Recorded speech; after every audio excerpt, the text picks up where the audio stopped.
लोग अक्सर मंदिर जाते हैं और प्रार्थना करते हैं, पर शायद ही कुछ लोगों को मंदिर जाने का सही तरीका पता है। बिना सही तरीका जाने जो लोग मंदिर जाते हैं, उनकी प्रार्थनाएं व्यर्थ हो जाती हैं। अगर आप भी चाहते हैं कि हमारी प्रार्थनाएं स्वीकार हों, तो आपको सही तरीके से मंदिर जाना होगा, वरना औरों की तरह आपकी भी प्रार्थनाएं स्वीकार नहीं होंगी। आज हम कुछ ऐसे नियमों की बात करेंगे जिनसे आपकी सारी प्रार्थनाएं स्वीकार होंगी, और यही मंदिर जाने का सही नियम है। तो आइए जानते हैं वह क्या नियम है जिनसे हमारी सारी प्रार्थनाएं सीधे ईश्वर के पास पहुंच जाएंगी और हम ईश्वर के प्रिय भक्तों में गिने जाएंगे। आज तक जाने अनजाने में जो भी हमने किया है उसे आप भूल जाइए। आज से आगे से आप इन नियमों के द्वारा अपने जीवन के सारे कष्टों से मुक्ति पा लेंगे, क्योंकि अब आगे से आप उन भक्तों में शामिल होंगे जो भगवान के सर्वाधिक प्रिय होते हैं।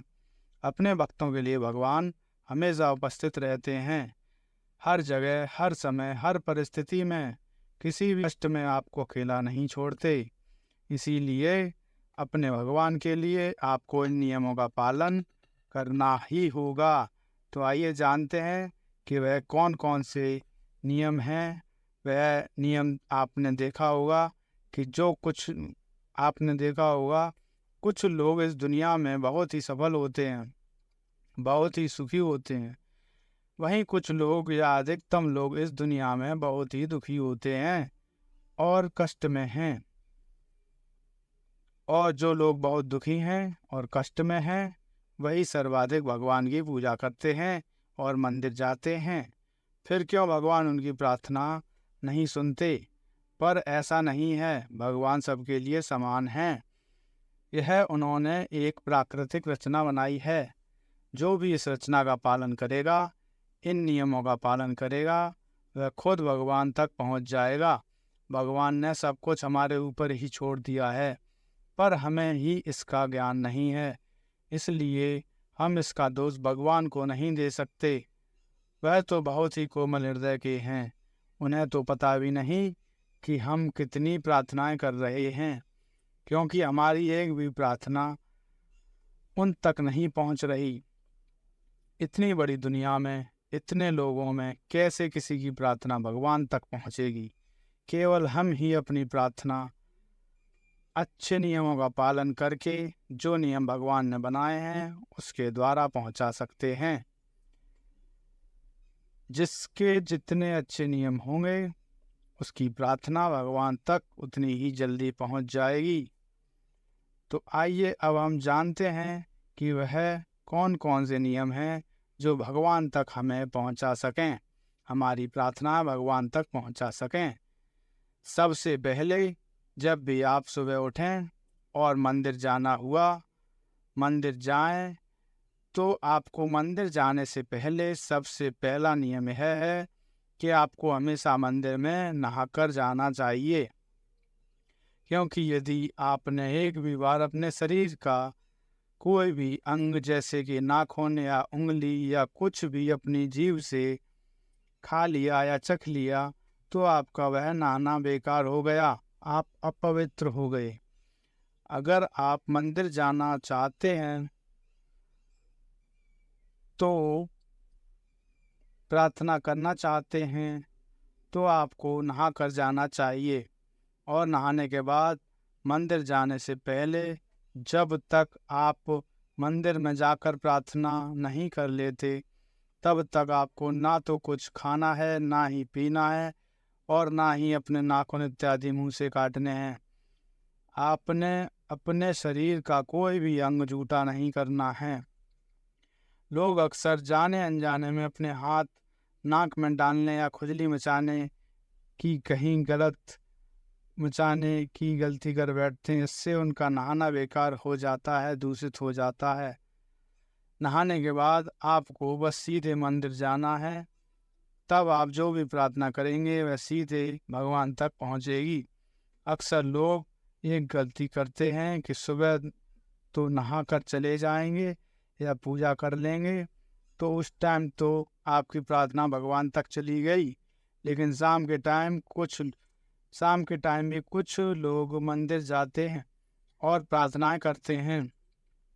अब आप समझिए कि वह क्या हो रहा है। यह क्या हो रहा है, जब आप शाम को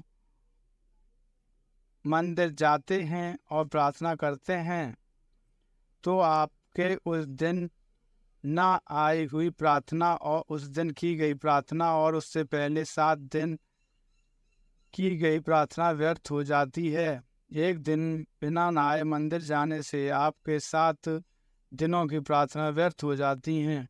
यदि दर्शन करने, घंटा बजाने, तो आप पिछले 7 दिनों की प्रार्थनाओं का फल नष्ट हो जाता है। इसलिए जब भी आप रास्ते में कहीं जा रहे हों तो मंदिर ना जाएं, क्योंकि आप एकदम पवित्र नहीं हैं। और जब तक पवित्र नहीं हैं तो आपकी वह प्रार्थना भगवान तक नहीं पहुंचेगी, बल्कि आपकी 7 दिनों की प्रार्थनाएं व्यर्थ हो जाएंगी। लेकिन लोग बाहर जाते हैं, कुछ ना कुछ रास्ते में खा लेते हैं, तो उनकी वो प्रार्थनाएं और उनके 7 दिनों की प्रार्थना रद्द हो जाती हैं। इसलिए आप कुछ भी ना खाएं, ना पानी पिएं, जिससे कि आप पूरे तरह पवित्र रहें। जिससे अगर आपने कुछ भी खा लिया तो पवित्र नहीं रहे, आपकी जीवा झूठी हो। और यदि आप मंदिर में जाकर प्रार्थना करेंगे तो वह एक पाप की तरह होगा, जिससे आपके पिछले 7 दिनों की प्रार्थनाएं और नष्ट हो जाएंगी। फिर आप कहेंगे भगवान मेरी नहीं सुनता। जब आप नियम ही गलत अपना रहे हैं तो आपकी प्रार्थना भगवान तक कैसे जाएंगी। अगर आप शाम को मंदिर जाने चाहते हैं प्रार्थना करने, तो आपको नहाकर ही जाना होगा। अगर आप बिना नहाए मंदिर गए तो उस दिन और पिछले 7 दिनों की प्रार्थना आपकी नष्ट हो जाएंगी। शाम को मंदिर जाते हुए आपको वही नियम अपनाने होंगे जो आपने सुबह अपनाया है, जो मैंने बताए हैं ऊपर। अगर आप शाम को मंदिर ना जाएं तो भी कोई परेशानी नहीं। एक बार की प्रार्थना से ही आपके जीवन की सारी समस्याएं दूर हो जाएंगी, क्योंकि वह समस्याएं आपकी एक बार की गई प्रार्थना से भगवान के पास पहुंच चुकी हैं। अब भगवान उनको समय आने पर दूर कर देंगे। आपको चिंता करने की कोई ज़रूरत नहीं है। लेकिन यदि आप सुबह नहा कर चले गए और शाम को बिना नहाए मंदिर चले गए दुखी मन से, चाहे आपका मन कितना भी पवित्र हो, लेकिन अगर आप बिना नहाए गए हैं, नियम को तोड़ कर गए हैं, बिना नहाए गए हैं, तो आप उस दिन प्रार्थना और 7 दिन की प्रार्थनाओं को नष्ट कर देते हैं। फिर आप कहते हैं कि हमारी प्रार्थना स्वीकार नहीं हुई। इसलिए प्रार्थना चाहे दिन में एक बार करें, पर पूरी तरह पवित्र होकर ही करें। यही प्रार्थना का नियम है। इससे की गई प्रार्थना सीधे भगवान तक पहुँचेंगी और आप उनके प्रिय भक्तों में गिने जाएंगे। फिर आपकी ज़िंदगी में समस्याएं धीरे धीरे कम होती जाएंगी और आपकी तरक्की दिन ब दिन बढ़ती जाएगी, जिससे आप हमेशा खुश रहेंगे। आपकी ज़िंदगी में कोई बुरा साया नहीं आएगा। यदि आएगा भी तो आप अच्छे नियमों को अपनाकर जो ऊपर बताए गए हैं पालन करके उनको दूर कर सकते हैं। आपकी प्रार्थना सीधे भगवान तक पहुँचेगी और भगवान उनको जल्द से जल्द समय आने पर दूर कर देंगे। पर सारी प्रार्थनाएं भगवान दूर नहीं करते, खुद वह हमें रास्ता दिखाते हैं और हमें उस रास्ते पर चलकर उनको दूर करना होता है। लेकिन जब तक प्रार्थनाएं सही नहीं होंगी तो भगवान रास्ता कैसे दिखाएंगे। इसलिए आप प्रार्थना का यह नियम अच्छे से करें। कोई भी इसमें अपवित्रता नहीं होनी चाहिए, वरना आपकी प्रार्थनाएं नष्ट होती रहेंगी। अब आपको पता पड़ गया है कि प्रार्थना का नियम क्या है। इसलिए आज से आप जो भी प्रार्थनाएं करेंगे नियम से करें, सच्चे मन से मंदिर जाएं, चाहे दिन में एक बार ही सही, तो आपकी वह प्रार्थना आपके 100 दिन मंदिर जाने के बराबर होंगी। अब आप उन भक्तों में गिने जाएंगे जो भगवान के सर्वाधिक प्रिय होते हैं। जय श्री कृष्ण। राधे राधे। जय श्री राधे।